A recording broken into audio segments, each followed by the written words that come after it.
Welcome, everyone. Good evening. I'm Christina Broderick, Program Co-Chair for the League of Women Voters of Greenwich. LWV Greenwich is a nonprofit, nonpartisan organization which works to empower voters. We envision a democracy where every person has the desire, the right, the knowledge, and the ability to participate. The League does not support or oppose any individual candidates for public office. This event is being offered as part of our educational mission to expand understanding of current issues related to promoting democracy. On behalf of the League and our co-sponsor, the Greenwich Library, we are delighted to welcome as our guest speaker tonight, Dr. Evelyn Farkas, Executive Director of the McCain Institute at the University of Arizona. Dr. Farkas is one of the nation's premier voices on American foreign policy and geopolitics and a trusted expert on U.S.-Russia relations. She has 3 decades of experience working on national security and foreign policy in the U.S. executive and legislative branches, in the private sector, and for international organizations overseas. She has served as Deputy Assistant Secretary of Defense for Russia, Ukraine, Eurasia, was the Senior Advisor to the Supreme Allied Commander Europe, and Special Advisor to the Secretary of Defense for the NATO Summit. Whew. The McCain Institute is a nonpartisan organization inspired by Senator John McCain, whose programs advance democracy and human rights, empower character-driven leaders, combat human trafficking, and prevent targeted violence.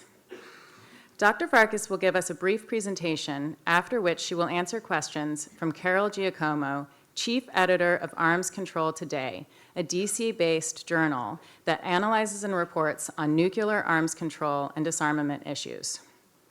Carol is a Greenwich resident and former diplomatic correspondent in Washington for Reuters for 24 years. She was a member of the New York Times editorial board from 2007 to 2020, serving as the main writer of editorials for foreign and defense policy. Following their discussion, we will open it up to a live audience Q&A for the last 15 minutes or so. We just ask that you please wait until you're called on and then speak into the microphone that one of our volunteers will give you. That way, everyone will be able to hear your question. Before we begin, I would just like to remind you that in mid-October, the League of Women Voters of Greenwich will be hosting debates between candidates running for municipal office in Greenwich, including the Board of Selectmen, Board of Education, and Board of Estimate and Taxation. Please check out our website for specific dates and details on those events. And with that, I will now hand it over to you, Dr. Farkas. Thank you.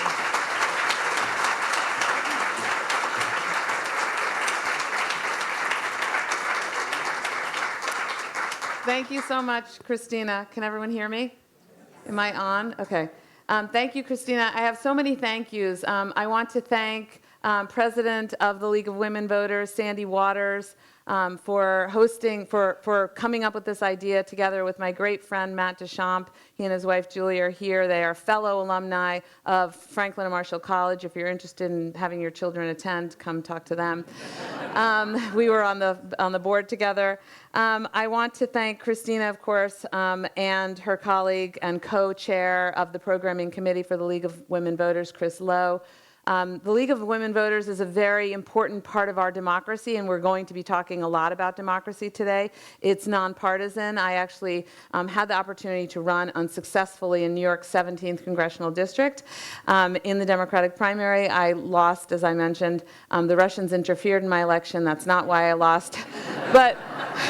But the League of Women Voters, even during the pandemic, kept on Zooming and holding debates to help educate the public about what the various people running for office had to offer, so the candidates had to offer.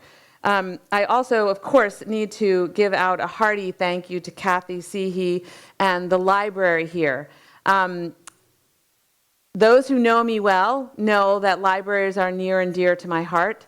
My 8-year-old father, Charles Farkas, is here in the back with my mother, Edith Farkas. And I'm going to try not to get emotional, but my father was the library director, and both of my parents are immigrants. They immigrated here from communist Hungary, came with nothing. In my stump speech when I was running for Congress, I'd say my mother had a sandwich in her pocket, and it was true. That was it. My father became library, we moved to Westchester, nearby. My father became library director in Briarcliff Manor Public Library, where he served for 20 years. So I was oftentimes, when my mother was working in the Northern Westchester Hospital, raised in the library. So thank you so much to the library. Thank you to Greenwich. I'll say more about Carol because I have a little opportunity before she comes to the stage to talk about her, but the Giacomo family is here. And why? Because they've been here for 100 years. Yes. And so we have Carol's kindergarten friends here. We have her family, of course. And I am really honored because she's a dear friend of mine, but also an amazing talent, and I'll say more about that later. The McCain Institute is where I am now. It is a nonpartisan organization. When we have to be bipartisan, that is to say when we want to try to advocate for aid to Ukraine, for example, and we have to work with Republicans and Democrats, then we call ourselves bipartisan. But we are nonpartisan, and as Christina said, we are focused on defending democracy, human rights, and building character-driven leaders like John McCain. At the end of August, we marked the 5th year since his passing. We also marked his birthday. There was no one like John McCain. Why? Because there probably was no one who served and came from a family of service and then was taken POW for over 5 years. Much of it he actually served in solitary confinement and came out of that understanding that it's all about human rights, the rights of the individual, but also the power of individuals to change. So I hope, even though I'm going to probably give you a lot of doom and gloom today in my opening comments here, and maybe a little bit with Carol, I hope, though, that you come away from this talk today feeling like you can make a difference. You should serve in any way you can in Greenwich and beyond, and you should defend this democracy. That's what the League of Women Voters is doing. That's what the library is doing. It's all part of our civil society, our civic organizations, and our democracy. So, thank you. And you show that your community is vibrant by turning out to listen to me talk about doom and gloom. So, what is the topic du jour? It's really about the standoff that we're in. We are in a standoff. The United States is still, don't let anyone fool you, the #1 economic, diplomatic, and military power in the world. That, yes. We are the strongest democracy, and of course that makes us a target for those who want to take down democracy and those who don't want to stand up for Democrats or for human rights in non-democratic societies. And we are in a standoff with some very dangerous countries now. First and foremost among them is Russia. Why do I say that Russia is so dangerous? Because Vladimir Putin has come to the conclusion that the international order, the one that we set up after World War II in order to make sure that we did not have World War III, he believes that this international order no longer serves Russia's purposes. He is a neo-imperialist. He would like to reconstitute not just the former Soviet Union, but frankly something more imperial like the Russian Empire.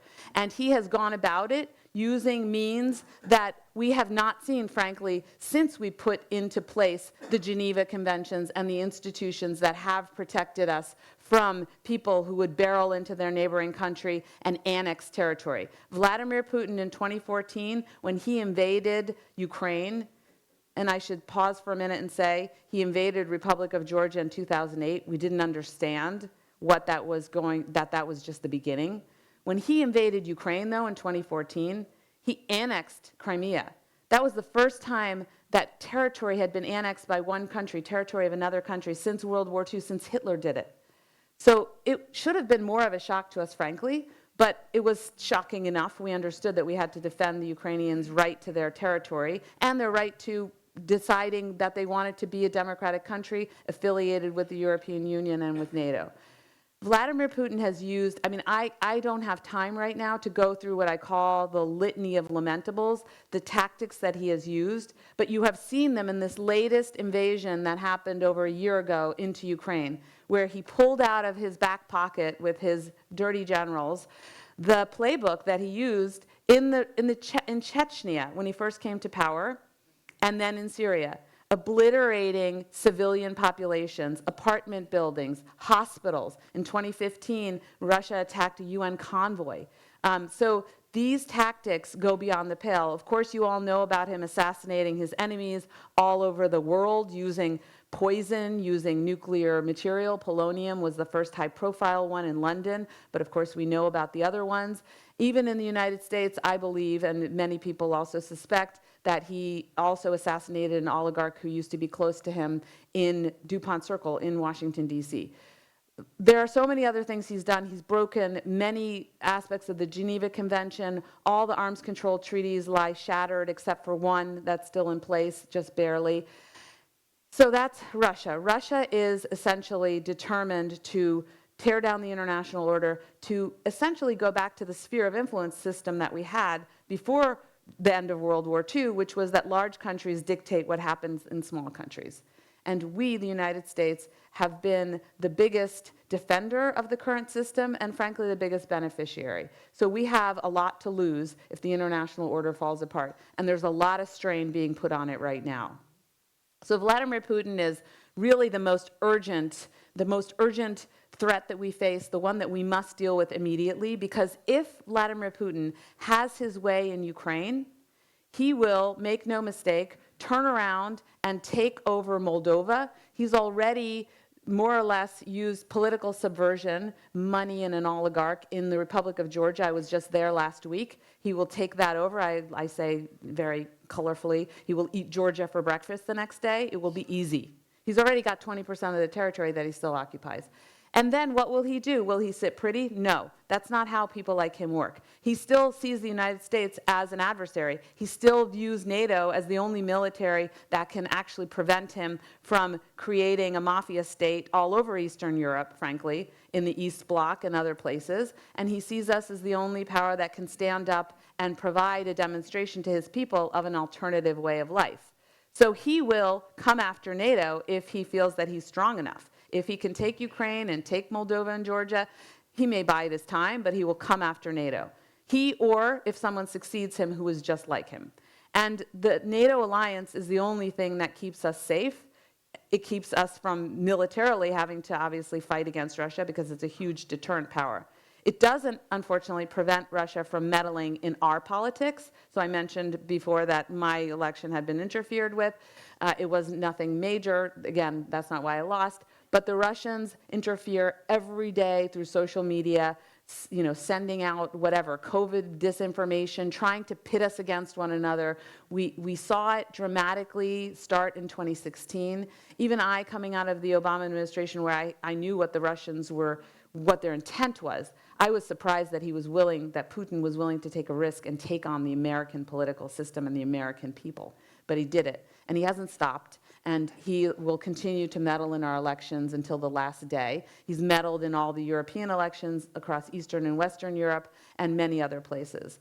The Russian threat is real, and we need to face up to it. If it will come to Greenwich, if we don't, and I mean, I know that sounds really dire, but if we don't stand up to Putin here and now in Ukraine, this aggressive foreign policy will continue. If he threatens NATO, the risk increases that then we'll end up in a war, and we don't want to be in a war. The other part of it has to do with China. That's our other major adversary, non-democratic, looking to take the United States down several notches. Why? Well, President Xi came to power. He is a different kind of Chinese leader. Up until now, the Chinese leaders have been content with kind of holding nationalism in check. They certainly have national pride, like most peoples do, and with their history, rightfully so. But they focused on building their economy, and China went from the 6th greatest economic power, to the 2nd greatest economic power from 2001 to 2015, I believe. I don't know the exact number, but in about a decade. And also become the #1 exporting country in about that time, surpassing Germany. They made great strides. They had 67% of their people in poverty in the year 2000. They only have about 1% now. It may change because they have some economic barriers. They have some economic strains right now, and if Xi picks nationalism over economic development, that could mean rough times for the Chinese people going ahead. But clearly, the Chinese for decades under the post-Cold War leadership have opted for economic development, for being part of the global economy. And we still have a very strong international trade that includes China and the United States trading with one another. But Xi came into power, and he basically said, forget it, I'm not going to hide the fact that I want to make China great again. I want China to become a great power. I want China to compete with the United States, to be as great as the United States, if not greater. I want China to be the #1 technological, scientific, military power. I want China to be able to retake Taiwan militarily if need be by 2027, which is the 100th anniversary of the Chinese Communist Party and the People's Liberation Army. So he's very ambitious and very out there, and he started a very aggressive foreign and military policy, which of course we all took note of. At the same time, all along, China has been stealing technological secrets from the United States. Many of you, I think, who are involved in banking and commerce and investment have followed this. It's become much more of a concern now because we've seen it coupled with their military and political ambitions.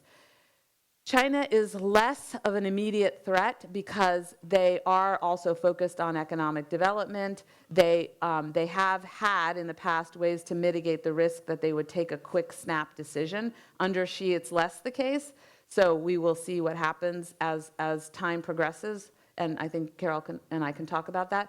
But China is clearly a threat. And if China sees that Vladimir Putin gets his way in Ukraine, China will be emboldened to potentially use military force to reclaim what they think belongs to China, which is the island of Taiwan, which actually never really belonged to China, but it's a longer history.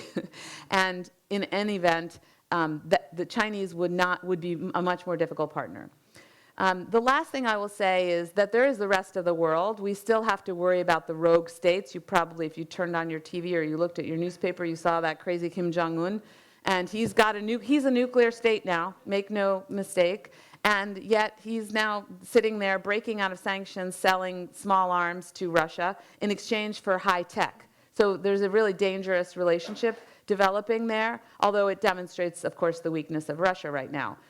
We also have Iran, which is like one step away from becoming a nuclear state, but very much behind North Korea. So it's funny how we pay a lot of attention to Iran, partly because of our ally in Israel, but the Iranians are still behind when you compare them to North Korea.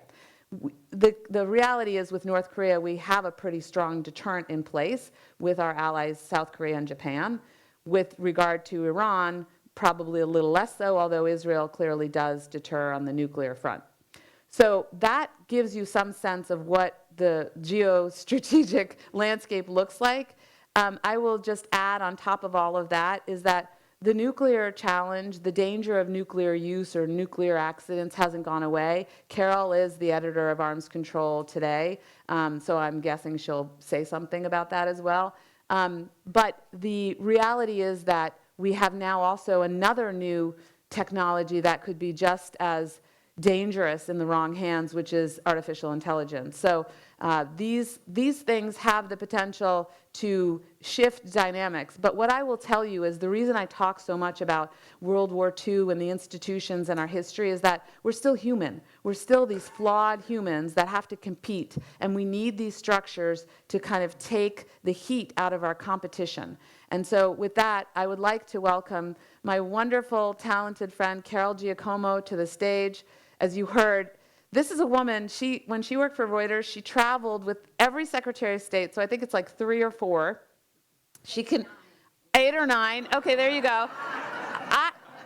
I could interview her, and of course, she has also, working at the New York Times, writing the, President Erdogan must do X or Y. She had the pen, which is amazing, for over a decade.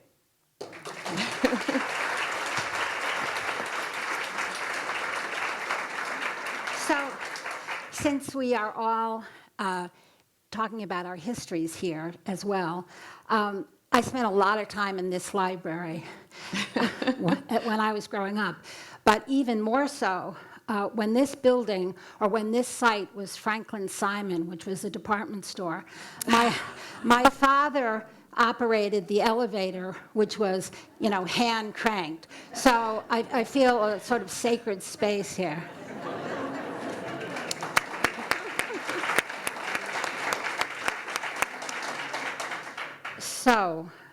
So much to ask. You talked about the threat of Russia, but they haven't won the war against Ukraine, against a much weaker adversary. I don't want to say adversary, it's the victim of Russian aggression. They are having their own trouble with weapons, with recruits. He's had to raise the age limit for recruits. So is he really that much of a threat?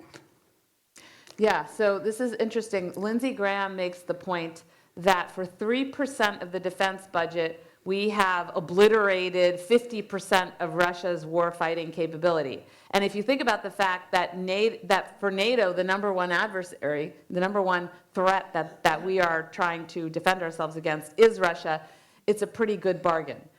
So I do think that we have had a substantial, at low cost to the United States, at high cost for the Ukrainians, of course, we have been able to see a huge reduction in Russia's military capability. And I don't think they're going to dig themselves out of this. There will be no Russian military victory. Make no mistake. First of all, Russia has lost strategically. There's no way the Ukrainian people are going to ever come under the control of the Russian Federation ever again. I mean, they have had centuries of repeated attempts by the Russians to dominate them, and finally they have said enough is enough. And this, what happened to them, this latest, I don't know, it's probably not worse than the Holodomor, which is this mass starvation that Stalin imposed on the Ukrainian people in order to also sap their nationalism, sap their will. That's why the Ukrainians, have taken this so, from the moment it happened, they understood, not in 2014 necessarily, but with this latest invasion. So to answer your question, what do you look at? You look at manpower, you said. Where are they going to bring new recruits from? Putin is afraid to do a major call-up because he has, so even in this kind of non-democratic autocracy, you still have to have some kind of legitimacy. If the people think you're illegitimate, they will go to the streets. And as we know in Russia, that's how revolutions happen. So even someone like Putin has to be aware of whether he has legitimacy, and plus there are the elites, and they could push him aside. So he is afraid to do another general mobilization. So he's raised the age limit. They haven't completely shut off exits from Russia, though we're hearing more noises about them trying to do that. They, of course, have a problem at the same time with military manufacturing, because some of the same people that they need for the war, they need to manufacture. They also did not put enough money into manufacturing. And ultimately, what it comes down to is corruption and, of course, ineptitude. The corruption feeds the ineptitude and the morale problem. And I think all of those things combined will mean that you have a military that's hollow, that's rotten, that the average soldiers, why did they like that warlord Prigozhin who marched on Moscow? Why did they come out and clap in Rostov-on-Don, which is a very military town? Because they saw, here's the guy who's been standing up and screaming on behalf of my friends and brothers and sons and husbands for more ammunition. So I think that the military, I can't see them digging their way out of that hole. And of course, economically, they have the money spigot is also slowing. So, we could be in a stalemate for a very long time. So the next question would have to be, does the United States and NATO and Ukraine have a constructive, workable strategy for defeating Putin? Yeah, so I don't have access to the classified, secret plan. But I will say, I have been one of the many people, kind of experts on the outside. On the one hand, very, very grateful to the Biden administration for ramping up assistance, for frankly listening to experts like myself who have advocated for F-16s and for tanks and for all the longer range artillery, all of the things that that will ultimately be provided to the Ukrainians. The White House does invite us in for NSC Zoom briefings, so we get updated, and we have the opportunity to ask really tough questions, and sometimes we're quite brutal, and it's bipartisan, it's experts, you know, from different administrations, and from all the last three, Bush, Trump, Obama. And so I think that the general thrust of our policy has been correct, but we all agree on that expert group, in the expert group, that it's been too slow and too cautious. There's been too much fear of Putin escalating, when in fact what we find is when we stand up to him, or when Prigozhin stands up to him, Putin backs down. He's not interested in taking on more risk than he has to. He never really was that kind of guy, and I think he took the risk in the full frontal invasion of Ukraine because he didn't think it was risky. He was lulled into you know, with bad information and in his little COVID cave by his generals and intel folks, to thinking that, oh, this would be a cakewalk. And that's the only reason I think he decided he would do it at that moment in time. Also, he perceived us as maybe not having the will to respond because of the Afghan withdrawal. It's possible. All that factored into it. But the reality is that he miscalculated, and so we just need to make sure that we are firm, that we provide more assistance. We continue, the good thing is we started right away providing intelligence and advisory assistance to Ukraine. When I was in the Obama administration, we were more cautious about that, certainly the intelligence. And the Ukrainians are incredibly resourceful, and they have shown that they are a partner worthy of our support. And again, they are fighting for all of us so that nobody gets away with what Russia's doing to any other country or any other people. Well, I know you've been very aggressive about pushing whatever military assistance was necessary, but arguably you could say that at least in the beginning, when Putin started making his nuclear threats, that it was prudent of Biden to at least see how much how much the Ukrainians really were going to fight, and B, how they could absorb whatever weapons was given to them. And see, you know, whether or not Putin really was going to resort to his last resort, which is nuclear weapons. So at the moment, though, the question of ATACMS, long-range guided missiles, is on the table. I assume that you think that the Ukrainians should get those as well. Blinken seemed to hint at that over the weekend when he said the United States thought it would be fine if the Ukrainians were, you know, extending their range into Russia itself. But, you know, I mean, is ATACMS the golden, you know, the golden bullet? Are there going to be other systems beyond that? Do you think that NATO ultimately is going to have to come in a more direct way on the side of Ukraine? Oh, okay, that's like a bunch of questions and really good ones. So the first one, the nuclear. Yes, of course, if I were sitting in the White House, I would have to be giving much more serious thought to, but what if he does? Even though I personally have all along argued for lethal weapons, for example, when I was in the Obama administration, understanding that it would actually deter Putin, when the president at the time, Obama, thought that it might escalate Putin.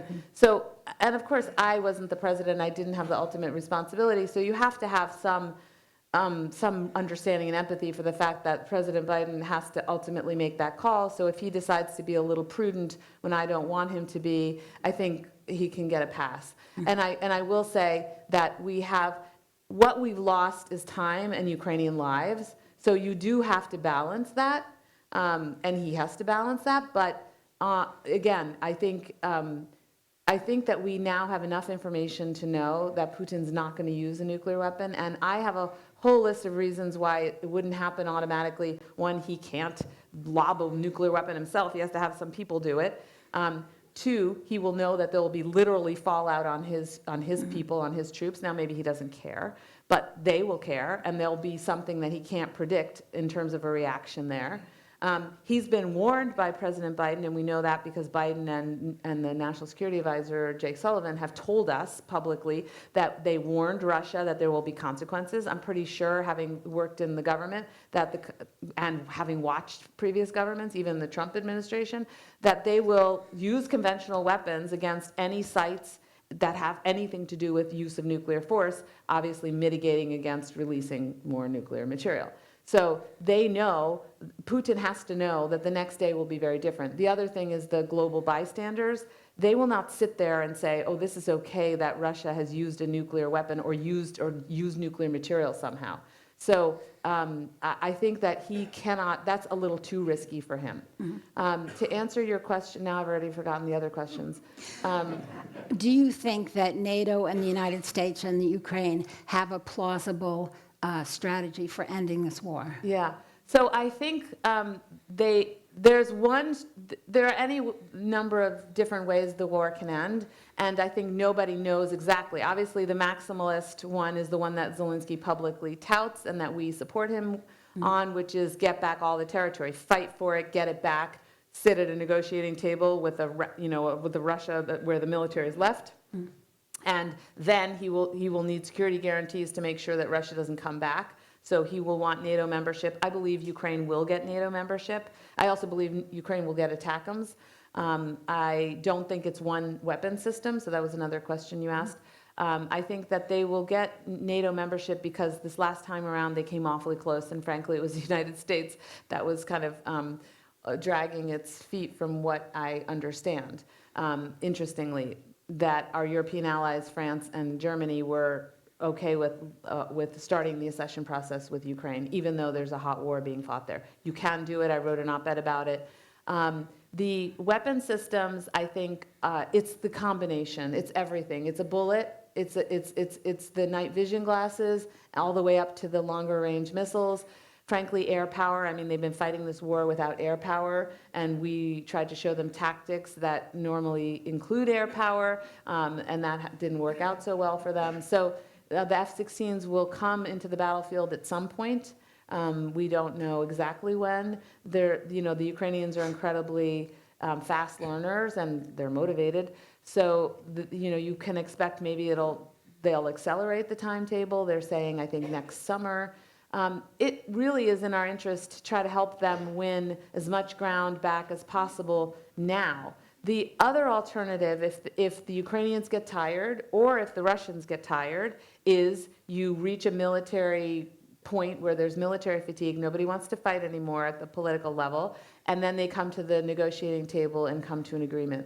But there, I think there's an open question of whether Ukraine would give up some territory or postpone a decision, have a shared sovereignty. Crimea has in the past had kind of a shared sovereignty. After the Soviet Union collapsed, the Russians, when I was in the Pentagon, they had a deal to base their Black Sea fleet in Crimea. That is a future arrangement they could have, not with Vladimir Putin probably in power, hard to imagine, but there is a possibility they could negotiate something. So those are the ways that it will end, but it will not end by Russia subjugating Ukraine. And American troops? And American troops. Well, this is the thing. So I think as a policymaker, you have to be really clear about what the objectives are and what the stakes are. And if it's important enough to us, at a certain point, if it looks like Vladimir Putin's going to prevail and Ukraine can't stand up to Vladimir Putin, he becomes a threat to NATO, and then we do have to think hard and fast about what would we do to stop Putin from attacking NATO, from destroying NATO, from destroying our way of life and our citizens. So, the logical conclusion of that is, I guess, if he was a threat, we would have to do something. But what we're trying to do is eliminate him as a threat now. How do you calibrate how defeated Russia has to be? I mean, Russia remains a major oil producer. It's a member of the UN Security Council with a veto. So if we want to do things through the international system like that, we need to have Russia come along. It it has influence with other states, and most of all, it has nuclear weapons. So, how do you, as a policymaker or even as a human being, how do you calibrate how defeated he has to be? I mean, ultimately, that will be decided by him, by the elites around him, maybe by the Russian people. I think that the Russians will decide. We won't really be able to decide that he's done. The economic pressure is real, but as we know, look at North Korea. I mean, a lot of these states can hang in there and become, almost autarkies. So that's not to say that Russia can't hang on. And as you said, they have a lot of commodities that other countries will buy for them. Sanctions or no sanctions. China has been constructive, certainly on the nuclear front. President Xi, when he met with the German chancellor, said, we don't want to hear any nuclear threats, and there shall be no nuclear force. That, I think we should applaud the Chinese for that repeatedly. But I think it's ultimately going to be, can Putin hold on to power? And if he's in power, nothing's going to change in terms of the intent of this government.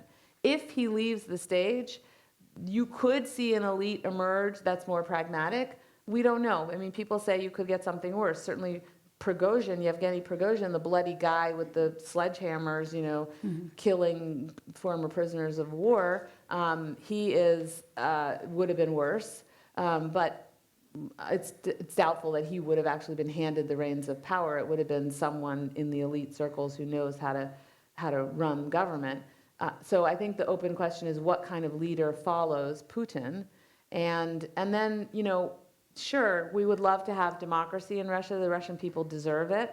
I believe there's no people that is not capable of wanting to have human rights respected and having their rights to be heard. But the opposition right now is strong in will. You hear Navalny and Vladimir Kara-Murza, who was a pallbearer at Senator McCain's funeral, writing and through their lawyers, very, very strong in their conviction, but they don't have much power. The far right now is the one that Putin's afraid of, and they have more power right now.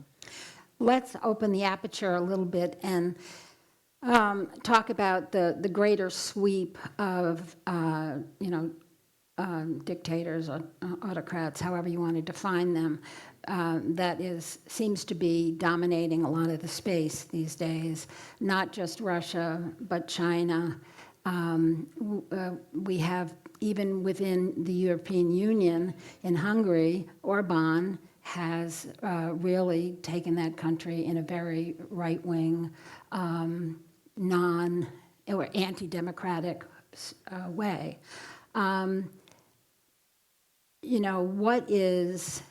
Do you believe that the democracies in this world are going to be able to prevail over the more anti-democratic forces, particularly when, and I'll add this, Russia, as you mentioned, is trying to, invade, say, the American space with disinformation having an effect.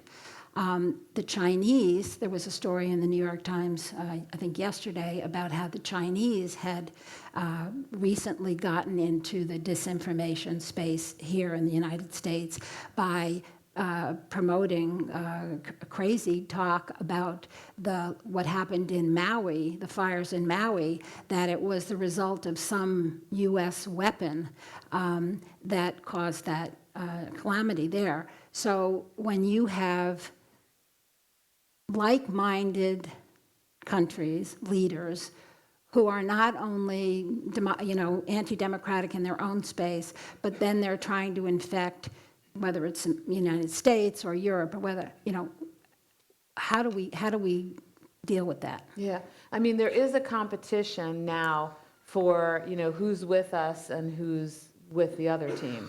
And I call them, a lot of countries like India, the fence sitters, although they just upgraded the strategic relationship with the United States. Sorry, not India, Vietnam did, another fence sitter. But the interesting thing with both India and Vietnam is they're really worried about China. They've been historically close to Russia because that was their hedge against China. Now, frankly, I think because Russia's weaker and been demonstrated to be weaker, they kind of need us more. I think what we need to do is talk about democracy, but also really talk about human rights, because even in countries that are not democratic, let's say monarchies, let's say the Saudi Arabia, or let's say, I don't know, I'm going to try to think of another, Bhutan or something, where you don't have a democracy, but at least under the UN Charter, we respect their territory, we respect their boundaries, and in exchange, they respect human rights. And if any of those things goes wrong, like Saddam Hussein invaded Kuwait and tried to annex it, and we went to war for that boundary. For human rights, also, we don't necessarily go to war, but we stand up for human rights, right? Although in some cases, I guess you can argue that we have. So I think we need to try to do a better job explaining to the fence sitters, which are big ones like Vietnam and India, but also South Africa, smaller African states, South American states. These states are being wooed by Chinese money and by Russian disinformation to take sides against us, or certainly not with us.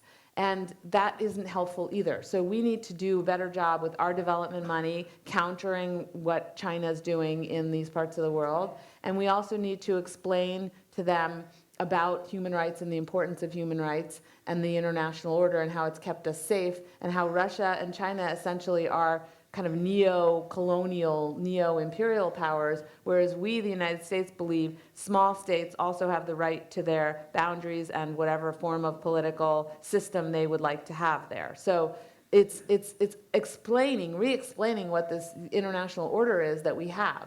And it's not necessarily, I talked about the standoff between democracy and autocracies, and that's what's going on at the big power level. But there is room for the other powers to take sides with us, even if they're not a democracy. It does seem, talking about India with the G20, which just happened, I think, over the weekend, there did seem to be a lot of shifting in that space at that meeting, all part of what seems to be the global South, meaning those countries that are not part of the Western democracies or Russia and China, who are actually making demands of the international system for greater power within institutions. So I thought in India, where India, Saudi Arabia, the United States, EU, not EU, the UAE, were part of a group that have decided to counter China's Belt and Road project, initiative, and try to have their own economic corridor from Asia to Europe and the Middle East. And I wondered, how you see that kind of initiative fitting into this solution, perhaps. I think to the extent that countries want to invest in developing infrastructure, and of course if it can be green, because I forgot to say that all of this horrible geopolitical struggle and war is occurring at a moment when we all actually should be focused on what to do collectively about our planet. That's really the number one issue. The number one national security threat, frankly, is climate change. And that is going to exacerbate all of these things. It's going to create a world of pain for, frankly, all of us. And the intersection between climate change and refugee flows and scarcity, we already have a scarcity because of the blockade that the Russians have put on grains going from Ukraine. That will be just magnified, multiplied by the flooding, the drought, the horror that unfortunately will be visited upon more people on this planet. So I do think we need to work with more countries around the world to invest in the rich countries, investing in the poorer countries for green energy, for mitigating flooding and drought, for figuring out ways to feed more people because we're going to have less food, figuring out how to rehabilitate the jungles, the Brazilian rainforest, and the dealing with the dying insects, which I remember probably 10 years ago or more when I was on a trip and I turned on a show and it was like German TV, Die Insekten sterben, and I was like, oh, the Germans are worried about little insects. They're so environmental, and I didn't realize that no, they're like really right and they're ahead of us, and I should have paid more attention. I didn't forget it because it was really interesting and staggering, but all of that is the backdrop within which I think we need to compete less, if we can, and try to cooperate with countries if we can. Some of them are problems, like Saudi Arabia with the human rights record, and if Senator McCain were alive, he'd be talking about it. He probably would be pragmatic and make deals with them, but he wouldn't stop talking about it and being, a thorn in their side and trying to get them to do better, because that's what we can't stop doing. We can work with these countries, including, China, and I would have said Russia before, but I think it's gone beyond that. So now we want to have some audience participation. I'm sure that this conversation must have generated a lot of questions. They all want to leave and go home and bury themselves in their blankets. Almost time. But we have our two League of Women Voters leaders here to pick people who raise their hands. So if you have questions. Hello, and thank you for your speech. I will go right to the point. Why hasn't the Biden administration made the case you have made to the American public? And I would put in parentheses that I think the American educational system has failed our youth and young adults in understanding the value of supranational organizations post-World War I and World War II. So therefore, that fuels down into the daily life of Americans who don't see any value in this. And your opening speech, why isn't that made on national television, the American public? So the short answer is I don't know, because many of us felt that President Biden missed an opportunity with the latest State of the Union that he gave last year, where he gave very short shrift to foreign policy and actually could have used that State of the Union to explain to the American people what was at stake. It's just an unfortunate situation right now. Hopefully he will change it, because it is very much his war now. I mean, his administration, their foreign policy.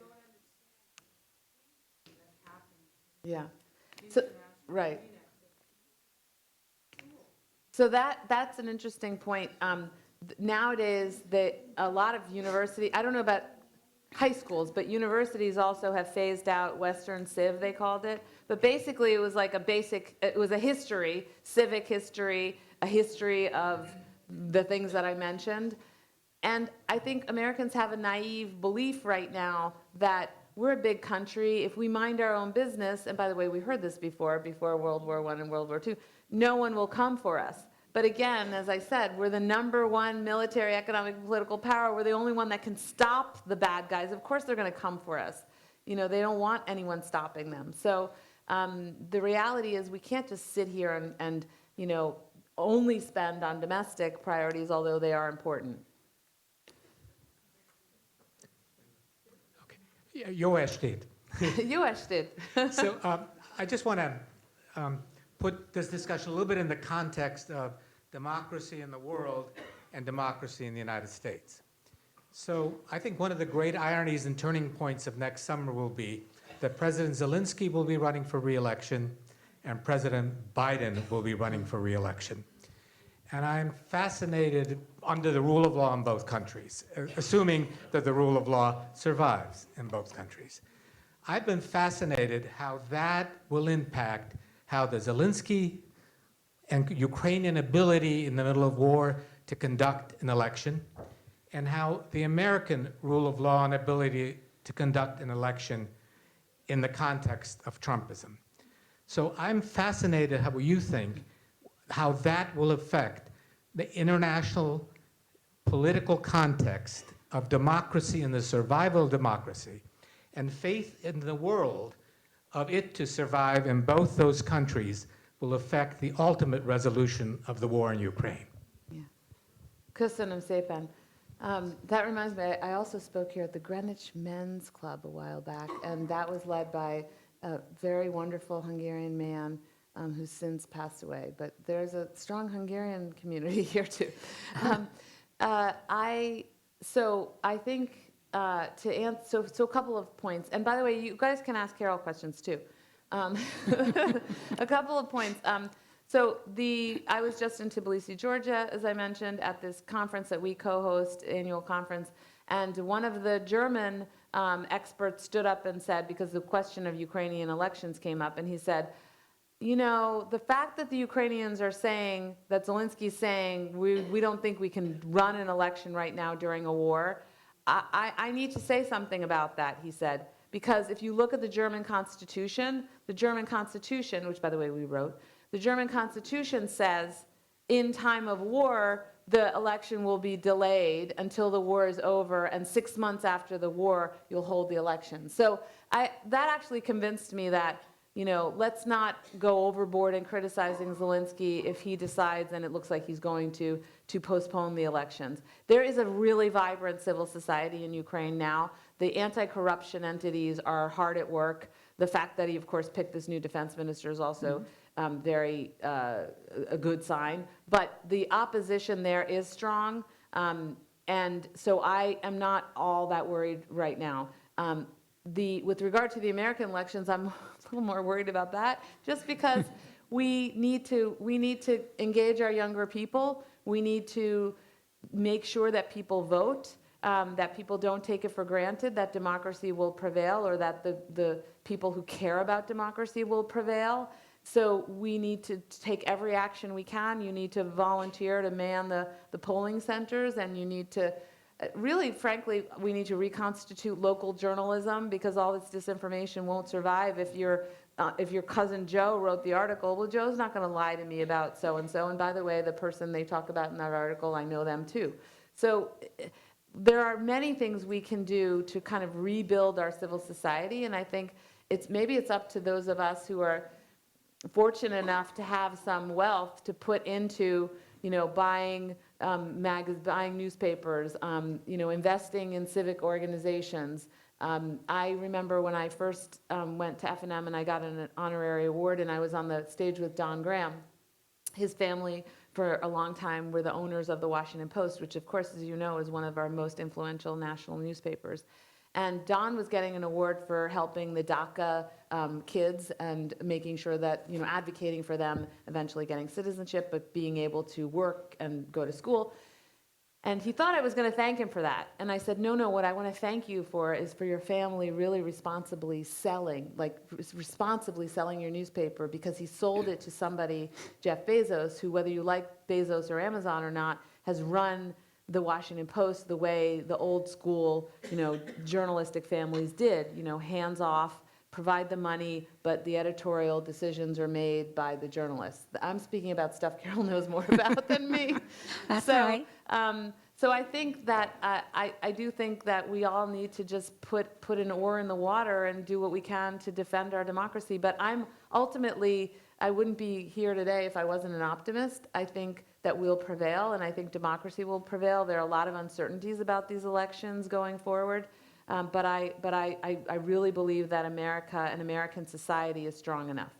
And second thought, what I was really hitting at, what will the international military and political reaction to be until there's more certainty and confidence in the Biden re-election with respect to how to conduct Ukrainian politics? Yes. So I was at a dinner, you know, in Georgia, the Republic of Georgia, and we had a Japanese journalist there, and he turned to the Europeans and just looked at us Americans and said, I think we should come up with a plan B, right? You know, like they're really worried because, frankly, all of these people think that Donald Trump will dismantle NATO. I will tell you, I have friends who served in the Trump administration, including Mark Esper, who's on our board, but other people who worked the NATO desk similar job that I had in the Obama administration, but working NATO in the Pentagon. They said, absolutely, Evelyn, he wanted to take us out of NATO, and if he gets in, he will. It's our only collective alliance that we have. And so there are Europeans and obviously our Asian partners who are very worried about what would happen if Trump came into power, because he wouldn't stand up against Russia and maybe not China, we don't know. So Can I just add a point to that? And NATO is not just a military alliance. I mean, it is, at its heart, at its core, a military alliance.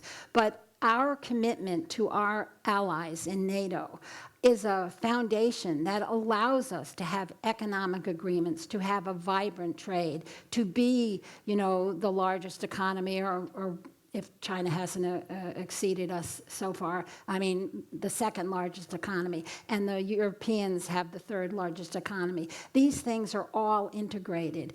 And once you start to, pull the foundations apart, you run into problems. So. Actually, a question regarding a neighboring state of Georgia, Armenia and Azerbaijan. Ilham Aliyev is by any measure a worse ruler than Putin is. A dictator, petrostate, neptoman, and excuse me, my English is failing me. no, it's great. But in a way, he bombed civilian structures.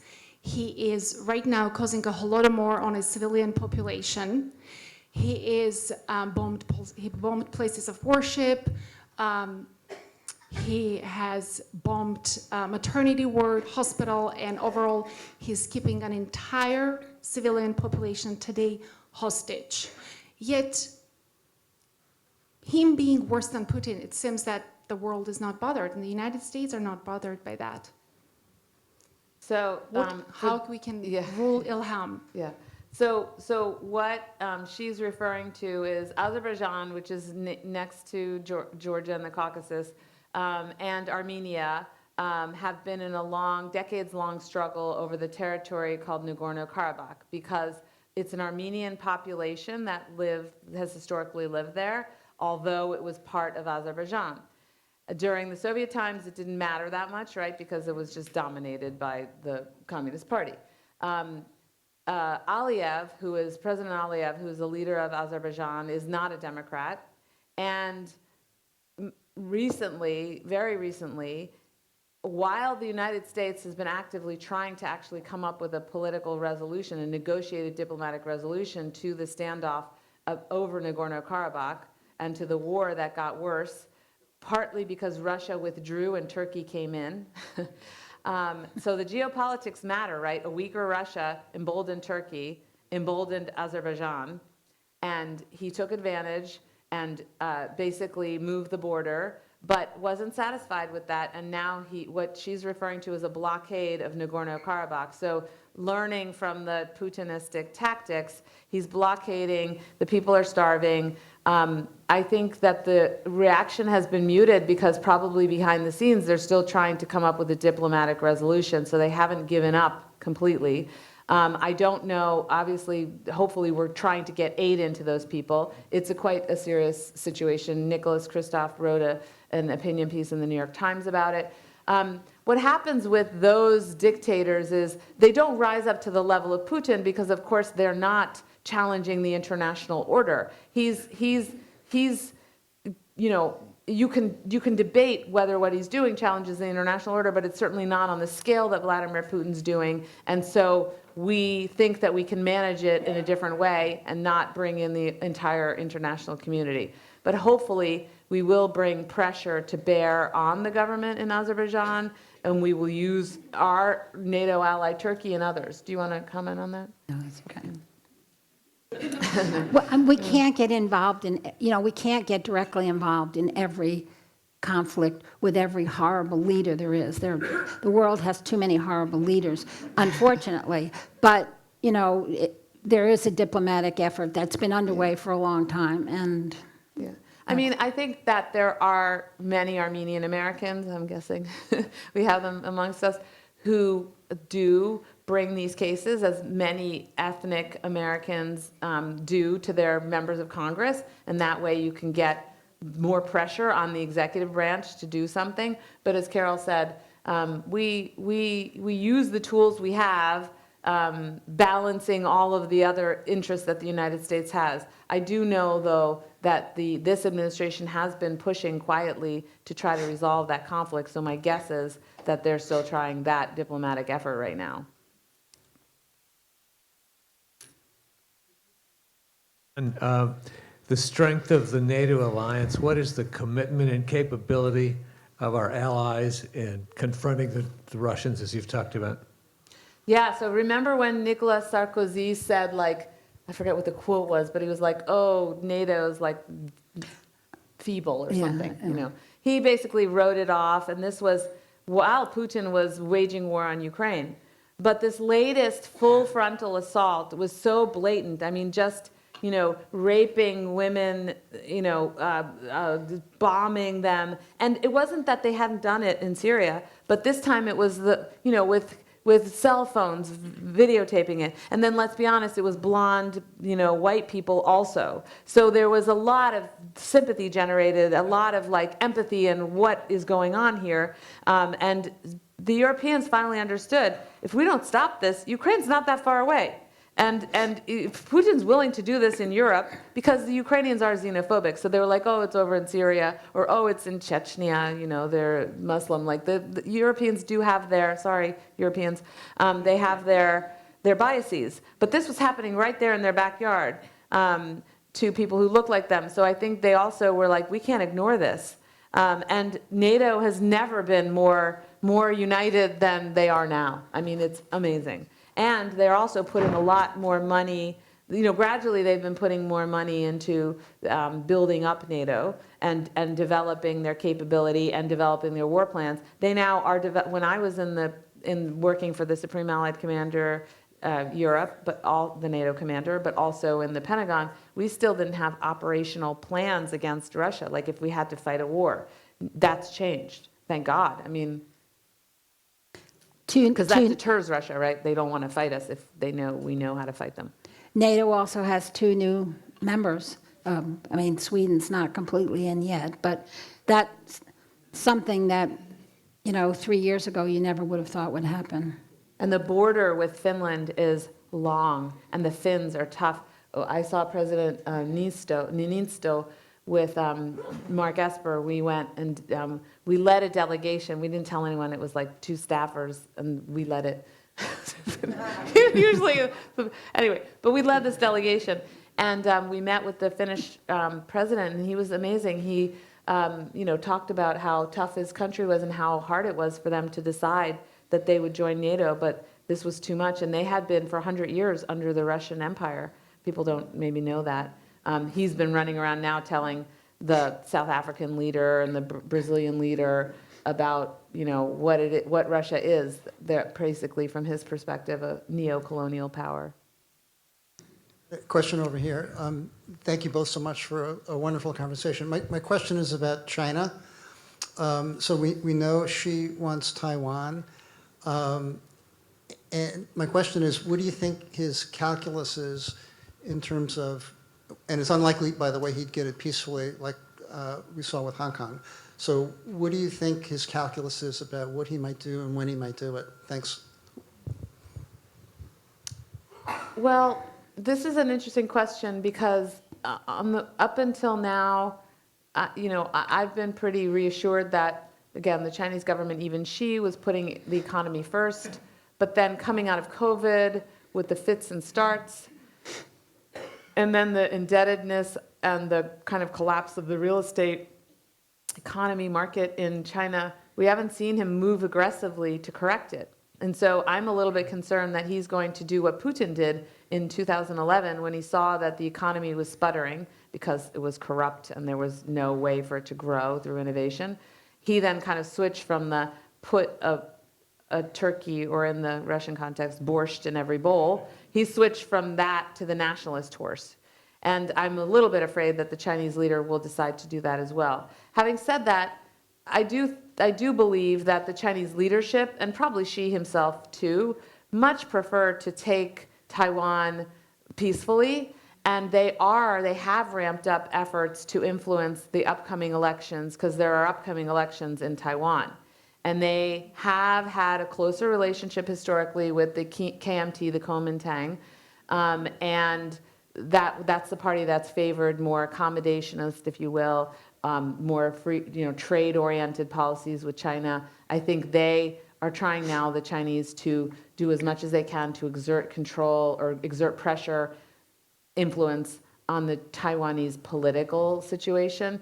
But if she decides that he really wants to unite the people under nationalism and distract them from economic woes, it could become dangerous for Taiwan. Most Taiwanese don't want to be connected with the mainland. They don't want to be part of mainland China. So it's a very dicey situation. Why don't we take 2 more questions and then...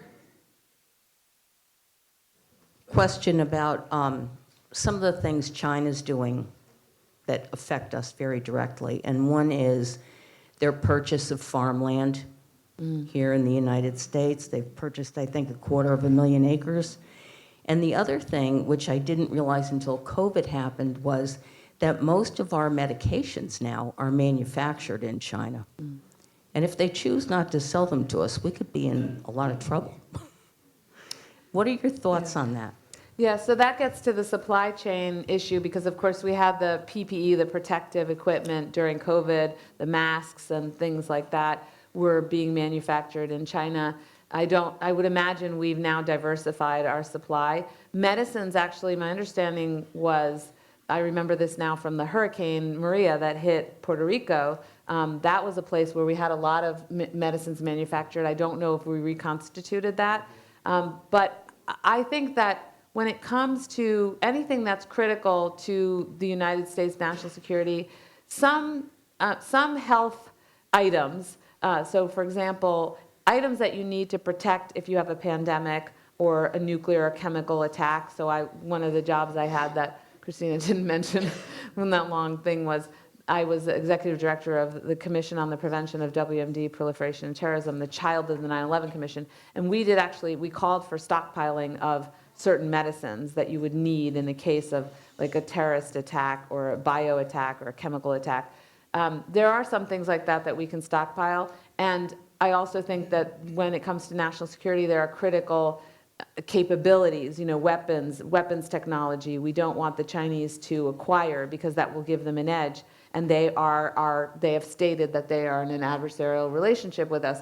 But I don't think that we should, I think we should be careful not to block all trade with China. The minute we start becoming overly protectionist, we head into a much more dangerous territory. If you remember, again, our history, World War I, World War II, it's not just what's happening in the political blocs and the political military dynamics, it's also the economic barriers that go up that start to actually, really lead countries to decide to go to war. So I think that we want to maintain trade in, shoes and blue jeans and whatever it is that the Chinese want to sell our consumers at better prices, and sell back to them our iPads or what have you, although they manufacture them there, but then we sell them back. So I think we want to maintain trade and be really judicious about where we have the government intervene to make sure we have secure supply chains or stockpiles. Just on that point, a lot of countries buy a lot of land in this country, including real estate in Manhattan.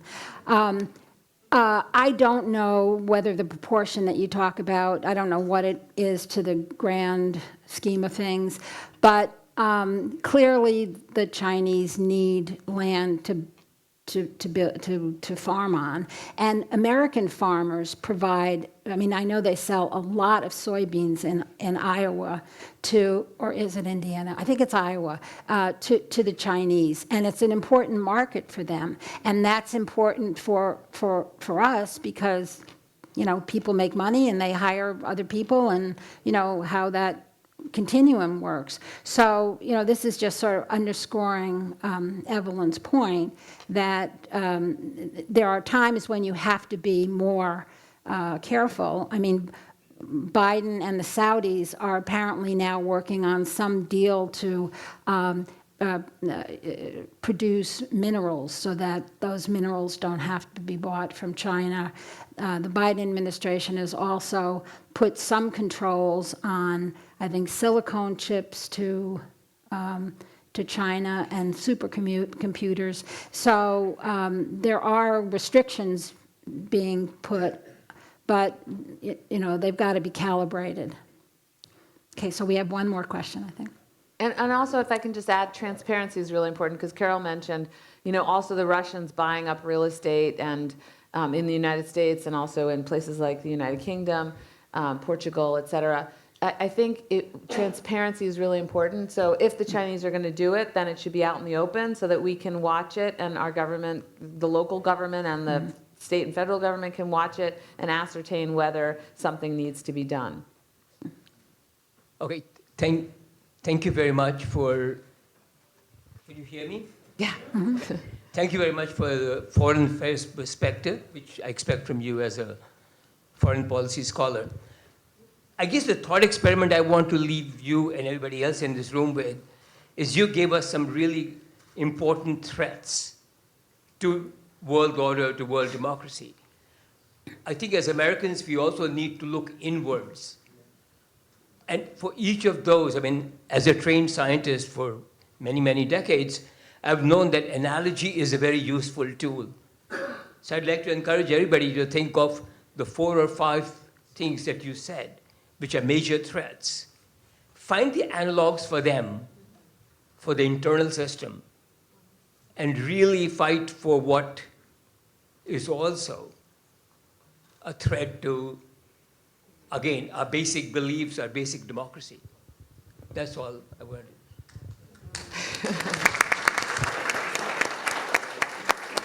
Well, I will say one word about that. I mean, I think, for Matt Deschamps and I, who sit on a college board, for you as a scientist, for anyone who is involved in an area where you need data and you need facts and you need discovery and you need expertise, learning, teaching civics, these are really important to our democracy. We want an educated population to make smart decisions about who they put into office. The McCain Institute hosted Liz Cheney over a year ago, right before the elections in Arizona, where she said she wasn't going to be political, and then she told other Republicans to vote for the Democrats. But she also said, vote for serious people. Vote for serious people. Don't vote for performers, for clowns. So you seem like a serious man. You should run for office. Well, thank you very much for coming, especially on such a beautiful day. Thank you.